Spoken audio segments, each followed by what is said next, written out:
the Generic Geriatric Cyclist 2022. Today, the Generic Geriatric Cyclist does sweet spot dog training. Wrong card.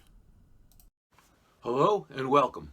I'm the Generic Geriatric Cyclist, and today I'm trying my hardest not to go sour on sweet spot training. Try as I may, I can't seem to solve the sweet spot training puzzle. It's like the hardest wordle ever. Sweet spot is a training intensity between high zone 3 and low zone 4, between 84% to 97% of your FTP, your functional threshold power. For me, with an FTP of 226, sweet spot is between 192 and 222. In speaking about sweet spot training, it is a requirement of local, state, federal, and international law to do two things, so let's get them out of the way. First, you have to say that sweet spot training gives you the most bang for your buck, and that you get the most training effect without undue physiological strain. Secondly, you must show this particular graph of how training intensity and physiological strain intersect at the magic sweet spot. Most coaches prescribe sweet spot training, so it's as universally accepted as any other training concept in cycling. However, that doesn't mean that it won't fall out of fashion by the time I master it. It looks like sweet spot training is all upside with no downside, right? So, is there anything wrong with sweet spot training? A resounding yes. It's hard, very hard, for cyclists unused to hard training sessions, like me, to hold the sweet spot intensity long enough to get a training effect. First, I followed one of Zwift's sweet spot training programs that strung together 5-minute work intervals with a short rest period. I couldn't do that. I needed more rest in between.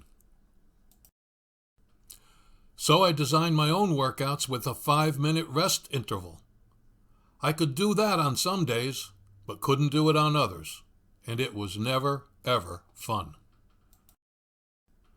The next step was sneaking up on sweet spot by doing tempo intervals until I could gradually amp up the power. That was the theory anyway. It ended up with just doing tempo intervals. Then came what I thought was a breakthrough. I do my sweet spot training on Zwift in ergo mode.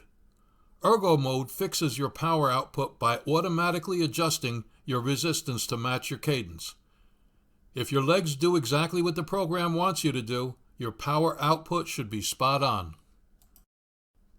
If you go too high or too low, you'll be immediately scolded by the machine. I don't know about you, but I like to keep my inanimate tools happy.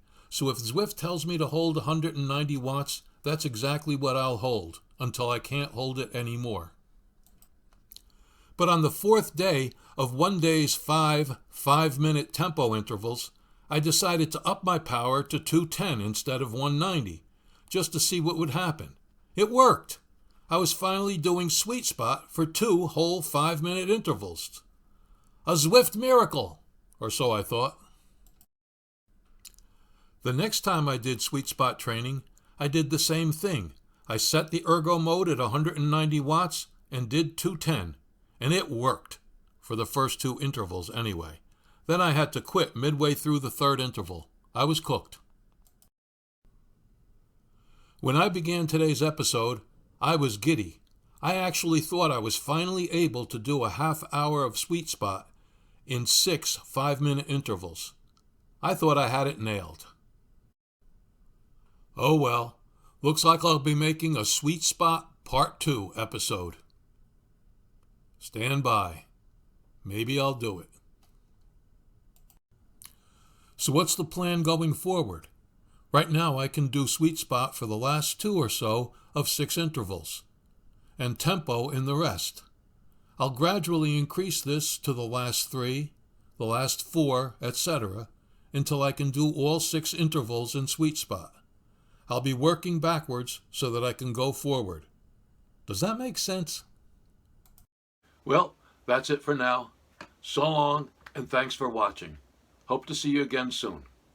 Bye-bye.